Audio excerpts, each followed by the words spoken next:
Olá pessoal, sou a Isabela. Eu tô aqui para gravar o segundo vídeo dos 4 que eu vou colocar nesse grupo, explicando um pouco mais do que a gente pode fazer com as crianças, TEA, né? Em casa e na escola.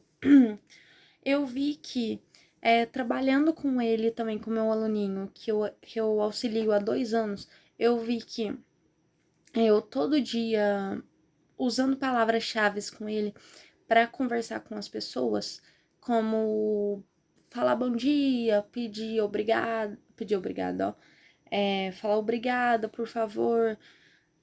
Isso auxiliava ele no contato com as pessoas, porque ele era uma criança que não socializava, que não conversava com as crianças nem com os professores, ele não tinha muito contato, ficava mais no mundinho dele ali e era difícil o contato com ele. Então eu vi que trabalhando isso com ele foi melhorando o contato que ele tinha com os colegas e com a família, que ele conversava só com 2 crianças no máximo na sala e não lembrava o nome delas. Então eu vi que perguntando todos os dias quais eram os nomes dos colegas, a gente fazendo essa brincadeira todo dia. Qual é o nome daquele colega ali? Qual é o nome do outro? E qual tia que dá tal matéria? A gente fazendo isso todo dia, ele foi decorando o nome das professoras e dos colegas, memorizando, né? E foi ele tendo um contato maior. E eu dava meio que um empurrãozinho, falava assim: vai lá conversar com aquele colega. Olha lá, ele tá te chamando. Chamava os colegas para entrar também nas brincadeiras. Ele não gostava no começo, ele gostava de brincar sozinho, mas hoje em dia ele entra na brincadeira com as crianças. Eu gravei alguns vídeos dele, né, para passar para os pais e para os médicos e para coordenação, que eles gostaram muito dele socializando nas aulas de educação física e de outras matérias com os colegas e com os professores.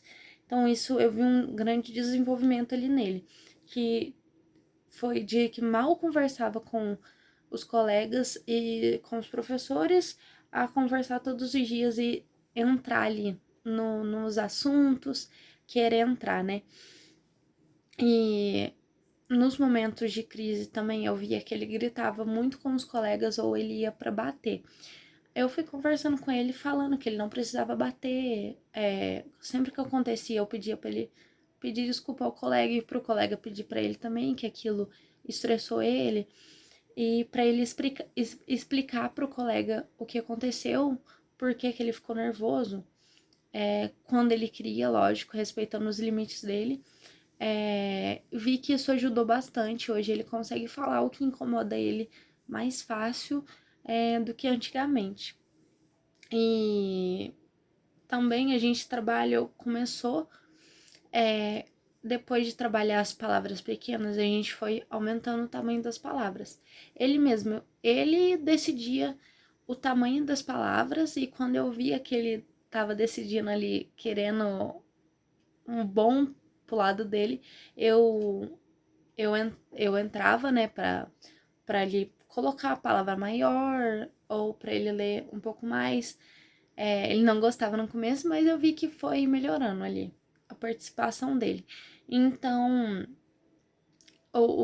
mais uma vez ali essa questão das atividades diárias, a gente conversar frequente com eles, porque eles entendem. A gente tem que colocar isso na nossa cabeça, que eles entendem tranquilamente tudo o que a gente tá querendo dizer para eles. Eles só decidem ali se eles vão querer entender, se eles vão querer escutar ou não. Tem o momento deles, tem o tempo deles, então a gente pode conversar, pode